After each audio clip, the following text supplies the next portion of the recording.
Hello, welcome to my channel. My name is Lindy Cherise, and in this channel we talk crypto stocks and forex. And in today's video I'm going to talk about money principle. So this is a video that I uploaded on my personal channel. If you haven't subscribed to my personal channel, you can check the link channel that is linked into this channel, and then you can go and subscribe. So in this video I actually talk about money principles, and I know I'm coming from a biblical principle and I use values from the Bible, but then you can replace those values according to your religion and also listen to this money principle. Guys, I think I've done a good job in this video. That's why I'm pushing this video into this channel for those who are not subscribed into that channel, so that you can learn. My main mission is to make sure that we set the foundation fine at the end of the year, so that when we go to next year, we can use these money principles and apply into our lives so that we can create wealth.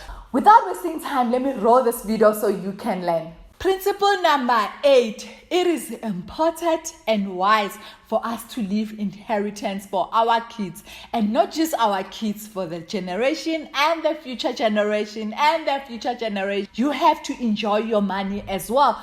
There's so many things about money in this world, and some of these things I'm like, things like the money makes the world go round. Hibo. And at the same time, I heard people saying that people who are rich are miserable. Not in my cycle. People who are rich are actually happy.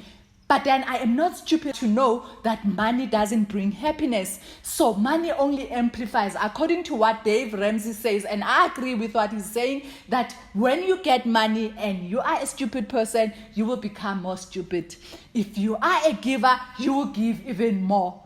If you are a kind person, you will be kind even more. So it amplifies what you are already. So if you are a person who only seek money and not seek God, you will continue to seek money, and then at the end it will do what? It will destroy you. For the longest time in my life, I always thought, I'm scared to be rich because being rich is a sin. And it had to take the Bible to remind me, to teach me that money, there's nothing wrong with money. The problem is with the people. In today's video, I'm going to share 10 principles about money, and I am hoping if you apply these 10 principles, you will be rich. But then only God can confirm who's going to be rich and who's not going to be rich. But then when I look at the scriptures and I look at people's lives who actually applied these scriptures, they're actually rich. So without wasting time, let's go share the first principle. The first principle is learn from those who are rich. And I can learn from people in this world, but I prefer to learn from the Bible. Who's the richest man in this world? And I know you're going to say Bill Gates. Some will say Elon Musk. Some will say Oprah Winfrey. That's not true. The richest man ever lived in this world is King Solomon. And according to today's currency in USD, and when we check his net worth in today's currency, and that is in US dollar, he was worth 2 trillion. Guys, we always talk about billions, millions. He was worth 2 trillion. So this is according to Google, and I think it is true. When you check some of the things that he has, I think it is true. So guys, we go back to King Solomon and check why. The first thing that King Solomon did was actually ask God for wisdom. So I am also going to ask God for wisdom. We all have different gifts, and some people might think that just because I'm in IT, I am going to be rich in IT. God has a different plan. So if we go to God and ask for wisdom and ask for him to point us to the right direction, he would actually help us. And that goes back to also following his commands and learning what he says about money. There's over 2,000 scriptures related to money. So it shows that it is a topic that we need to learn. So another thing that King Solomon did, we see that in Ecclesiastes, at the end, Ecclesiastes 12, he actually says that he accumulated all these things, but still he wasn't happy. He had all the wives, he had all the money, the spices, cattle, all the riches, the gold, but then he's saying all of that was meaningless. At the end, he realized that fearing God was the most important thing. That's the principle that I want you to learn. Get wisdom from God, fear God, and follow his commands. The second principle is investing. Guys, the Bible says that we cannot chow everything that we get. We have to invest some money because we do not know what's going to happen in the future. This is something that I always share, but then let's read what the Bible says about storing up your money, storing up what you have and not using all of it. Proverbs 21 verse 20 says, precious treasure and oil are in a wise man's dwelling, but a foolish man devours it. Guys, we cannot chow everything that we have. We have to store up something. I mean, here it talks about the precious treasure and oil are in your house. Is oil and precious treasure in your house?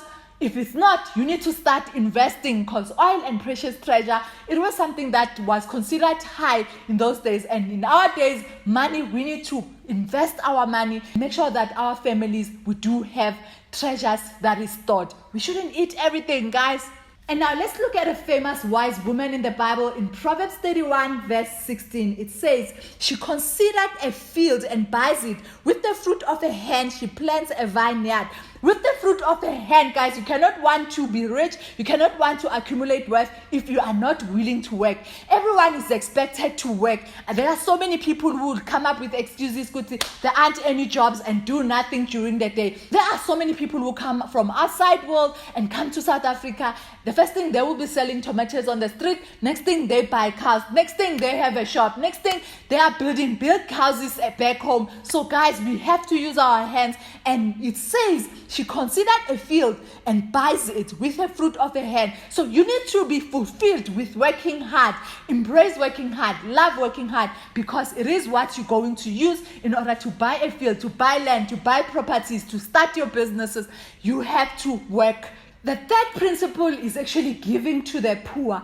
If you're not a person who actually let go, my mom used to say that you will die and the money will be inside, and people would just take a hammer and open your hand and take that money. So guys, give. You have to release, let go, so that God can give you more. Let's read what God is saying about giving in the Bible. Verse 19, verse 17. Whoever is generous to the poor lends to the Lord, and he will repay him for his debt. When you give to the poor, you're actually lending to God. And who doesn't want to be blessed by God? I want to be blessed by God. So you're actually lending to God. Do not see this poor person and you're giving money and you're even making them feel ashamed because you gave them your true rent. Or even a person, while you're parking your car, this person who's actually taking care of your car while you are busy shopping, and then when you come back, you give them true rent. Or even a tip when you go to a restaurant and not give to that person and say, "Hi, they didn't serve me well," forgetting that this person was carrying the trays the whole day, and then you are there to complain. Let's tip those people, because some of these people, they're actually paying for their school. They're actually paying for their education. So guys, give to the poor, because God says he will repay us. The fourth principle is you have to give to the ministry. Guys, I know so many of you are saying, I am not giving to my ministry. I am not giving at church. Then this is what God says we should do. You are not giving to that pastor. You are not giving to that church. You are actually giving to God, because God says those who are working in church full time, we need to pay them so that they can also support their families. This person spent their whole day doing ministry, preparing for the word, doing all different things, and we have to pay for them in order to take care of their families. And then this is a free will giving. Let's read what Exodus 35 verse 29 says. All the men and women, the people of Israel, whose hearts moved them to bring anything for the Lord that the Lord had commanded by Moses to be done, brought it as a free will offering to the Lord. So you are not giving to that pastor, you are giving to the Lord. And another thing that you have to consider, because you cannot just keep giving if you know, there isn't any improvement, the money is not spent wisely. Go to a church that will actually tell you what they did with the money, that will actually show you, and you can see that they are helping the poor, that they are building the church, that there are things that are done in church, so that you can be free when you give. And also pray for God to take you to such a church where they are actually doing things. Because now we see pastors who are actually super rich, and there's people who are poor in church. So you have to check as well. Why are you in that church where a pastor is driving a Ferrari and then the poor of the poorest do not even have money? Because the Bible doesn't say you have to make the pastor super rich. The Bible is saying you have to help them to take care of their families. They have to eat from what we are contributing, because we are going out there and working. When we come back, we are fed the spiritual word. We are not paying them to feed us the spiritual word. But just think about it. This person goes and conduct funerals, conduct weddings, counseling, everything that is not going right at church. This person is full-time doing the work of the Lord. So that's the reason why you need to give in ministry. Principle number 5, you have to pay off your debts. Yo. I'm sure a lot of people are saying amen to this one. Let's read what the Bible is saying about paying off our debts in Proverbs 22 verse 7. It says, the rich rules over the poor, and the borrower is the slave of the lender. Do you want to get paid and then the following day the money is gone, all the debit orders, all the debts is taking all your money? So you need to be wise in taking care of money. Let's pay off those debts. It is important for you, for your own sanity as well, for you to enjoy your money. You have to pay off these debts so that you can plan well with your money and even start that business that you always wanted to start, but you cannot start because you have debts. So let's not play with debts and just deal with debts.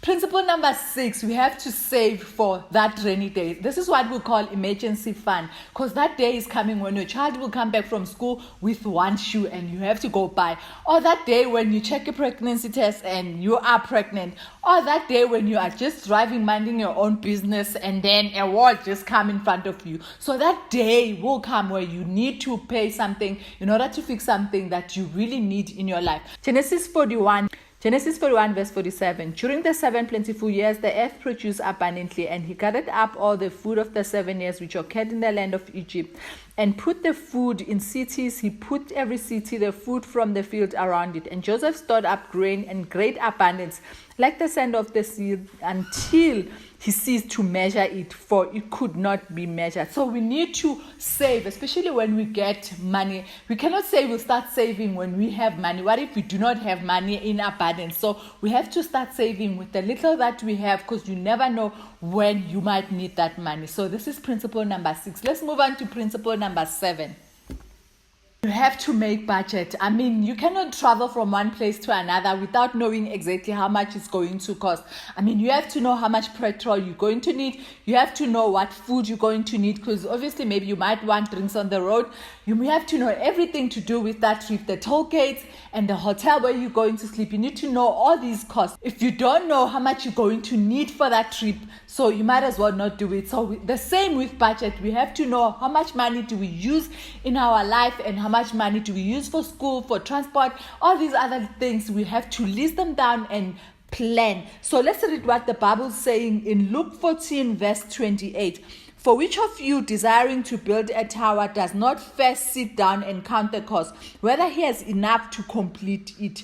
Otherwise, when he laid a foundation and is not able to finish, all will see it begin to mock him. So guys, you have to do your budget so that you know exactly. I mean, for you to even say you're going to invest this much, you're going to save this much, you're going to give this much to the church, you have to know how much you have, and then you can better make a decision of how you're going to distribute all this money, because all these things are important and we have to do these things monthly. So it is very important to make a budget. Principle number 8. It is important and wise for us to leave inheritance for our kids, and not just our kids, for the generation and the future generation and the future generation. And then there are people in this world who have done that. Like we check Ifemeliga, Donald Trump, we check some other families where they left generational wealth. So we have to also leave an inheritance for our kids. And especially with us black people, we tend to die, and then the only thing that we leave is that house, if we did even pay it off. And sometimes we don't leave anything for our kids. So guys,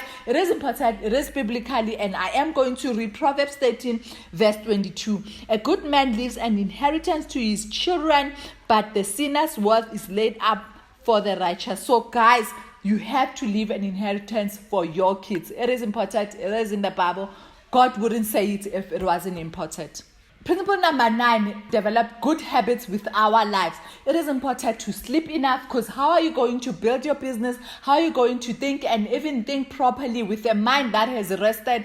How are you going to even start planning if your mind is tired? So sleeping is important, because cells get regenerated, your brain as well gets to rest. So it is important for us to sleep, not just for our brain, just for our mental health, just for our bodies as well. We have to sleep enough. So make sure that in your plan, you make sure that you do sleep, so that you can have a good day the following day. And then the second habit that we need to have, build networks. So we are social beings, we live together, and I might have something and then you might have something, but when we combine all these things, we might build something that is of good value, something that will benefit both our business. So it is important to continue building these relationships. Exercise, guys. It is also important for us to exercise. We have to take care of our bodies by exercising, eating the right food, drinking enough water. If you don't take care of the only body that you have and think that it will do all these things that you want to do, you have to take care of your body. It is one asset that you cannot play with.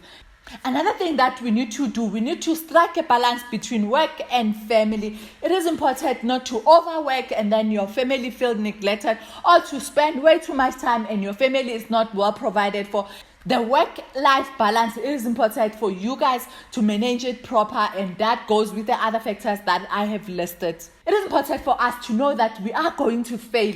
Failure is there, and it is there for us to learn. So make sure that you don't dwell too much in your failure so that you're not able to move on and start again. So starting again is actually correcting your mistake and doing something better than what you did before. So these are the habits that you guys can try and implement in your lives, because it is important in your financial wealth. Guys, I know you have some other habits which you have. Please comment in the video description so that we can learn more from you as well, and then we can combine all these habits and build a life that is fulfilling. Number 10, guys, enjoy your money. Enjoy your money. You cannot just do all these things, save and invest and try to do all these things, and then you are not enjoying your money. You have to enjoy your money as well. The Bible does talk about we have to enjoy. Let's read what God is saying about us enjoying life and also enjoying our money. Ecclesiastes 5 verse 18.